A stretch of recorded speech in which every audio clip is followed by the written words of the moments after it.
घुंघरू वाली औरत। रात के सन्नाटे में जब गांव की गलियां सूनी हो जाती थीं और चांद की रोशनी धीमे धीमे पेड़ों की छांव में बिखरती थी, तब एक अजीब सी आवाज गूंजती थी। घुंघरुओं की खनक। नन्हा सा गांव, जहां दिन की भागदौड़ के बाद रातें गहरी नींद में डूब जाती थी, उस खनक से हर कोई चौंक उठता था। कोई नहीं जानता था कि यह आवाज कहाँ से आती है, बस इतना पता था कि वह घुंघरू वाली औरत की है। पहली मुलाकात। रामू, गांव का एक नौजवान जो अपनी भैंसों को चराने के बाद देर रात घर लौटता था, उसने सबसे पहले इस आवाज को सुना। वह रात थी अमावस की, जब आसमान में चांद का नामोनिशान नहीं था। रामू अपनी लाठी टेकता हुआ गुनगुनाते हुए घर की ओर बढ़ रहा था। तभी कहीं दूर से घुंघरुओं की आवाज आई, पहले धीमी, फिर तेज। रामू रुक गया। उसने इधर उधर देखा, लेकिन अंधेरे में कुछ दिखाई नहीं दिया। कौन है? उसने हिम्मत जुटाकर आवाज लगाई। कोई जवाब नहीं, बस घुंघरुओं की आवाज और तेज हो गई, जैसे कोई नाच रहा हो। रामू का दिल धक धक करने लगा।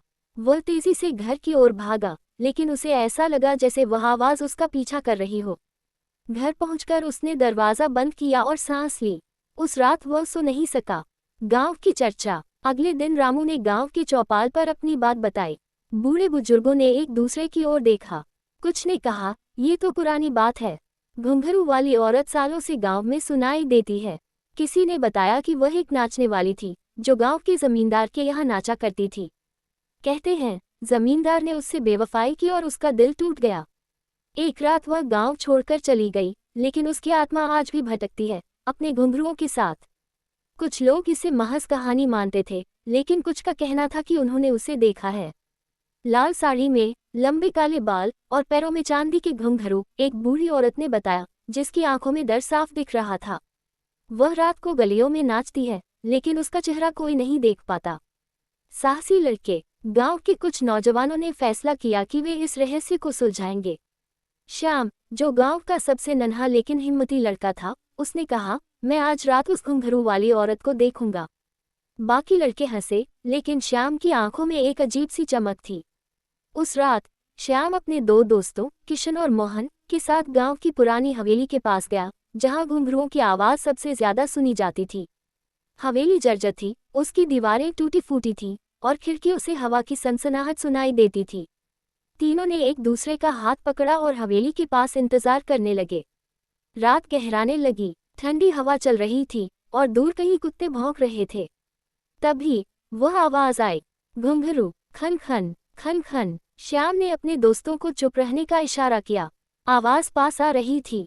किशन ने डर से आंखें बंद कर लीं, लेकिन श्याम और मोहन ने हिम्मत जुटाकर सामने देखा। रहस्यमयी मुलाकात। हवेली के सामने एक आकृति दिखाई दी। लाल साड़ी में लिपटी, लंबे काले बाल हवा में लहरा रहे थे। उसके पैरों में चमकते घुंघरू थे, जो हर कदम पर खनक रहे थे। लेकिन उसका चेहरा धुंधला था, जैसे कोहरे में छिपा हो। श्याम ने हिम्मत करके कहा, कौन हो तुम? क्या चाहती हो? आकृति रुक गई। घुंघरुओं की आवाज थम गई।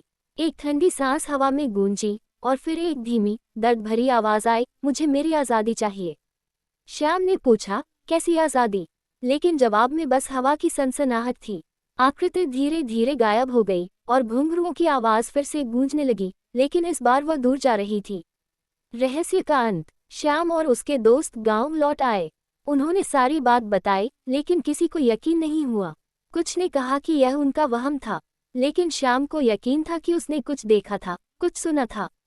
उसने गांव वालों को सुझाव दिया कि पुरानी हवेली में एक पूजा कराई जाए, ताकि उस आत्मा को शांति मिले। गांव वालों ने उसकी बात मान ली। एक पंडित बुलाया गया और हवेली में हवन हुआ। उसके बाद से घुंघरुओं की आवाज कम सुनाई देने लगी। कुछ लोग कहते हैं कि वह आत्मा अब आज़ाद हो गई है। लेकिन कुछ रातों में, जब सन्नाटा गहरा होता है, गांव की गलियों में अब भी घुंघरुओं की हल्की सी खनक सुनाई देती है। शायद वह औरत, जो कभी इस गांव में नाचती थी, अभी भी अपनी कहानी कह रही है।